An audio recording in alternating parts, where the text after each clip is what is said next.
കോതമംഗലത്ത് വിഷം നൽകി ആൺസുഹൃത്തിനെ കൊലപ്പെടുത്തിയ കേസിൽ കൂടുതൽ വിവരങ്ങൾ പുറത്ത്.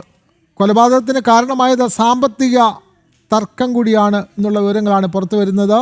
അദീന നൽകിയ കേസ് പിൻവലിക്കാൻ ആൺസുഹൃത്ത് അൻസിൽ പണം വാഗ്ദാനം ചെയ്തിരുന്നു. ഈ പണം നൽകാത്തതുമായി ബന്ധപ്പെട്ട തർക്കമാണ് കൊലപാതകത്തിൽ കലാശിച്ചത്.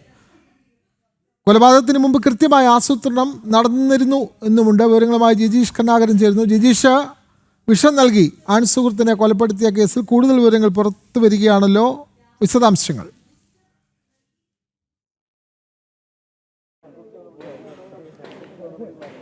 വിനോദ്, ഈ അന്വേഷണം തുടരുമ്പോൾ കോതമംഗലത്തെ അൻസിലിൻ്റെ കൊലപാതകം സംബന്ധിച്ച അന്വേഷണം തുടരുന്ന ഘട്ടത്തിലാണ് കൂടുതൽ വിവരങ്ങൾ പുറത്തു വരുന്നത്. അതിലാണ് സാമ്പത്തിക ഇടപാടുകൾ സംബന്ധിച്ച തർക്കമാണ് ഈ ഒരു കൊലപാതകത്തിലേക്ക് നയിച്ചത്. അദീന അൻസിലിനെ കൊലപ്പെടുത്താൻ കാരണം എന്നതാണ്. കാരണം നേരത്തെ അദീന ഒരു പരാതി അൻസിലിനെതിരെ നൽകിയിരുന്നു. ആ പരാതിയിൽ കേസ് നടക്കുകയാണ്. ഇതിനിടയിൽ ഇവർ തമ്മിൽ ചില ഒത്തുതീർപ്പ് ചർച്ചകൾ നടന്നിരുന്നു. അങ്ങനെ കേസ് പിൻവലിക്കുകയാണ്, അല്ലെങ്കിൽ കേസ് റദ്ദാക്കുന്നതിന് വേണ്ടി ഹർജി നൽകാമെന്ന് അദീന അൻസിലിന് വാക്കുകൊടുത്തു. പകരമായി താൻ ആവശ്യപ്പെടുന്ന പണം നൽകണമെന്നായിരുന്നു അൻസിലിനോട് അദീന പറഞ്ഞിരുന്നത്. എന്നാൽ ഈ കേസ് റദ്ദാക്കുന്നതിന് ഹർജി നൽകുകയും അത് നടപടികൾ ആരംഭിക്കുകയും ചെയ്തിട്ടും അൻസിൽ പണം നൽകിയില്ല. ഇത് സംബന്ധിച്ച് നിരവധി തവണ ഇവർ ഈ പണം ആവശ്യപ്പെട്ടു. അങ്ങനെ അതിനെ ചൊല്ലി വലിയ തോതിലുള്ള തർക്കങ്ങൾ ഉണ്ടായിരുന്നു എന്ന കാര്യമാണ് അദീന നൽകിയിരിക്കുന്ന മൊഴിയിൽ പറയുന്നത്. ഇത് വലിയൊരു വൈരാഗ്യത്തിന് കാരണമായി എങ്ങനെയും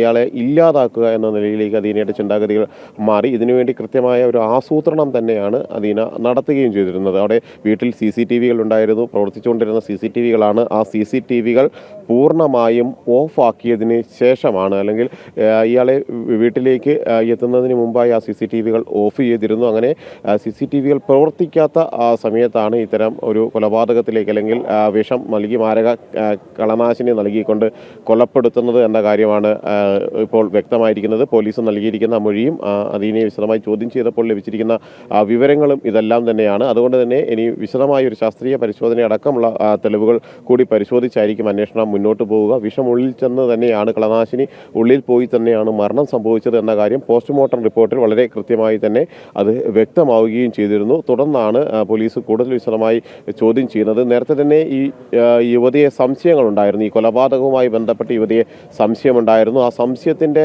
അടിസ്ഥാനത്തിൽ കസ്റ്റഡിയിലെടുത്തു. കാരണം അൻസിൽ ഗുരുതരമായി, അല്ലെങ്കിൽ വ്യക്തമാണ്, കോതമംഗലത്ത് വിഷം നൽകി ആൺസുഹൃത്തിനെ കൊലപ്പെടുത്തിയ കേസിലാണ് കൂടുതൽ വിവരങ്ങൾ പുറത്തു വരുന്നത്. വിവരങ്ങൾ നൽകുകയായിരുന്നു ജിജീഷ് കരുണാകരൻ.